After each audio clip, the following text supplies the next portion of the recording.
on down. The Georgia Bulldogs knock off number 1 ranked Texas in Austin 30-15 in what is absolutely an outstanding game.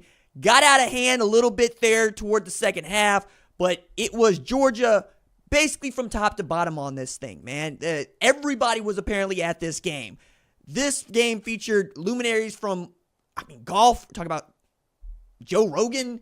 I'm sure that I saw Vincent Chase out there too. I'm looking around going, all right, I didn't know so many people cared about Georgia, and I certainly didn't know so many people cared about Texas, but they put as many people in there as they possibly could for what was already going to be a big game. Had both of these teams been undefeated, probably talking about viewership records being broken here, but at the end of the day, we got to play football. And what it was Georgia demonstrated to Texas, you ain't played nobody. And I don't mean anybody. Michigan ain't no good. Oklahoma, sorry. Who had Texas played up until tonight? Nobody, right? Now, with this win, Georgia has the best win in college football. They go on the road in a hostile as hell environment, and they knocked off the number 1 team in the country. They would be, once again, the number 1 team in the country if they were undefeated, but they are not. And speaking of undefeated, there aren't any more in the SEC. It is doing what we all thought it would do from the jump. It is eating itself alive. Thing about that is we got eyes and we can see, and we've been watching how the SEC has been playing against everybody.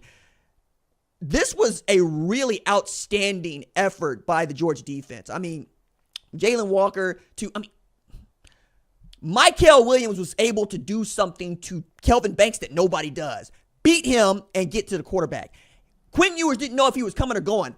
Following the OU game, I kept telling everybody saying, OU Texas, Oklahoma gave that dude the what for and how now. Texas fans trying to tell me I don't know what I'm talking about because OU and whatnot. I'm going, I got eyes, I can see, and Georgia coming after you. Coming after you with better athletes all over the field. You got 2 targeting injections in this thing, and you still couldn't make it happen. You're throwing stuff on the field, which is idiotic, stupid. I understand the pass interference call, booty, crap. Should have been a pick that was returned. But you know what? They huddled up, and they overturned the call. You got the ball back. You go score.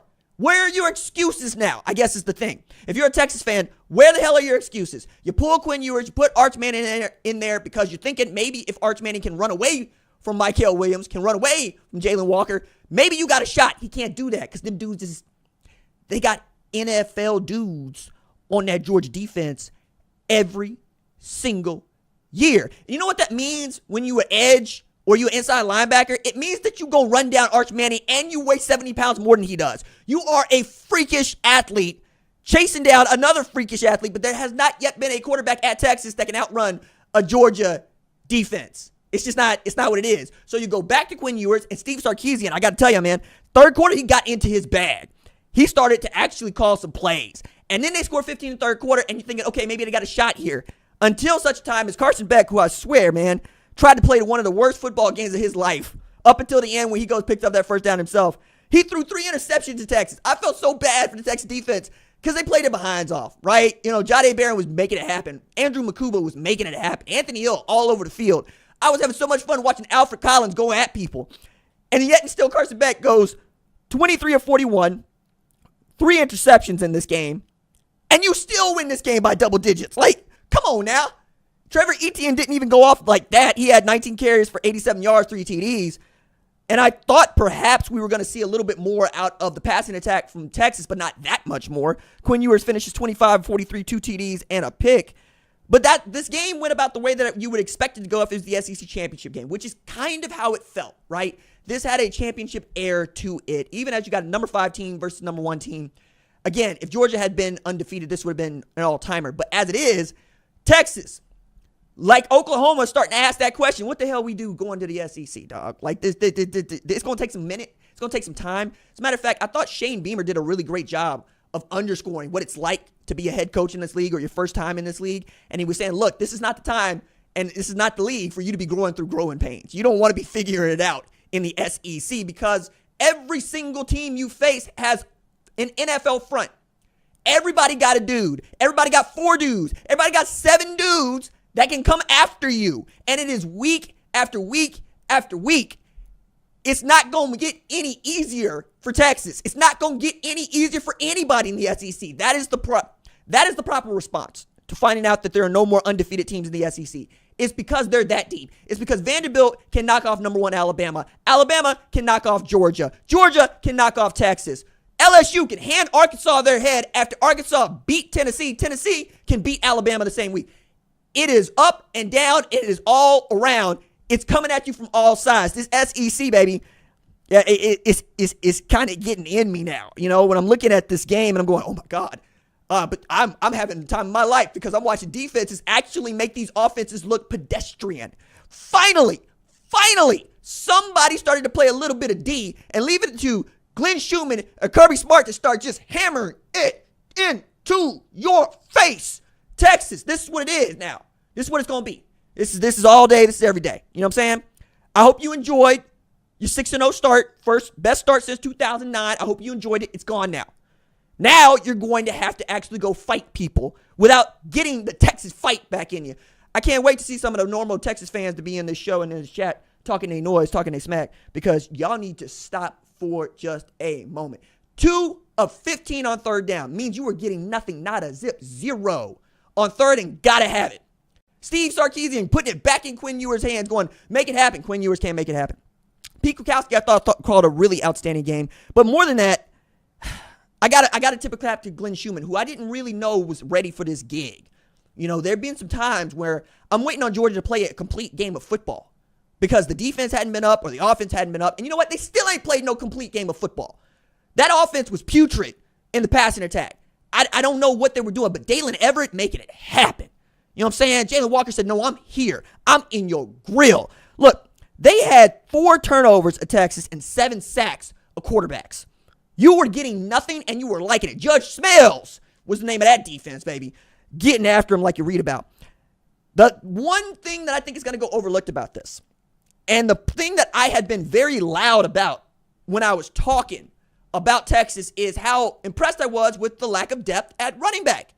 You know, they had dudes because C.J. Baxter went down, Christian Clark went down, and Texas fans trying to chirp, talking about, hey, have you seen Quintravion Wisner? Have you seen Jaden Blue? Yeah, I seen him. I seen Jared Gibson too. You know what I saw tonight? 29 rushing yards. 29. What I thought might have been the best offensive line in all of football, Texas Longhorns, getting its behind kicked. They comparing notes on the sideline about hand placement. That is how out of whack that offensive line was for Texas tonight. Kelvin Banks looked human. Kelvin Banks didn't look human for 3 years. But all of a sudden, the first time he got to face a Georgia defense, they can whoop his behind. That ain't Michael Williams coming back, baby. He wasn't even that. Woo-wee. That man is going to end up like Trayvon Walker. That man just made himself number 2, number 3, number 4, number 5 pick. You know what I'm saying? That's depending on how you feel about Travis Hunter. You know what I'm saying? That man made himself all of the money tonight, because it's not just stage, it's not just the team, it's that Kelvin Banks is the best left tackle in the sport, and he was sunning him. He was going, let me teach you something like your daddy. I wouldn't be able to put up with that for too much longer. I would be in the gym right now. I'd be lifting, I'd be getting stronger right damn now. They held Texas to 259 total yards at home with a crowd that couldn't wait to pop when Arch Manning came in. Crowd that couldn't wait to throw stuff onto the field. Who raised y'all? Who raised you? What are you doing?